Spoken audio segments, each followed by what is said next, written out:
और देखिए, ऑपरेशन सिंदूर को लेकर अब पाकिस्तान की दुनिया भर में पोल खुलने वाली है। भारत की ओर से विदेश जाने वाला डेलीगेशन पाकिस्तान की पोल खोल कर रख देगा। कांग्रेस के शशि थरूर को अमेरिका जाने वाले ग्रुप की कमान सौंपी गई।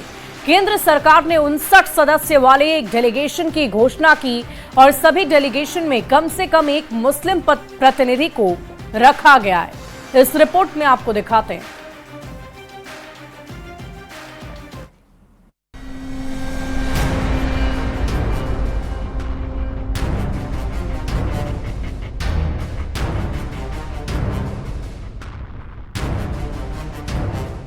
भारत के ऑपरेशन सिंदूर के बाद पाकिस्तान के चेहरे से आतंक के नकाब को पूरी तरह हटाने के लिए भारत सरकार ने सांसदों की अगुवाई में 7 समूहों का गठन किया है।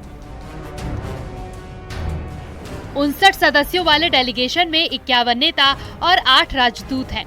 एनडीए के 31 और 20 दूसरे दलों के नेता हैं, जिसमें 3 कांग्रेस नेता भी हैं।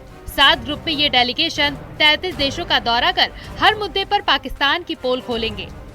AIMIM के असदुद्दीन ओवैसी भी इसका हिस्सा हैं। जिस किसी ग्रुप में मुझे भिजाएंगे वहाँ पर ये बताना ज़रूरी है कि सिर्फ पाकिस्तान जो प्रोजेक्ट कर रहा है कि देखिए मुसलमान देश है, हम लोग इस्लाम है, ये सब बकवास है। भारत में खुद 20 करोड़ के करीब मुसलमान रहते हैं, तो ये भी तो एक बताने की ज़रूरत है। अमेरिका, ब्राजील, कोलंबिया जाने वाले ग्रुप में कांग्रेस नेता शशि थरूर को लीडर बनाया गया है। उन्होंने इसे सम्मान की बात कहा है। Very great honor.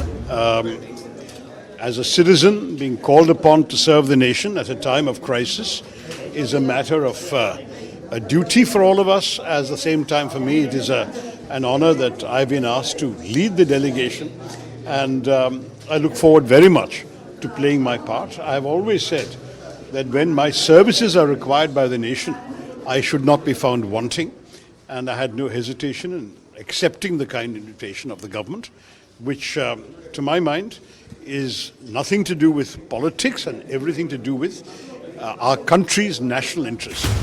देवरिया के बीजेपी सांसद शशांक मणि त्रिपाठी को भी अमेरिका जाने वाले डेलीगेशन में चुना गया है।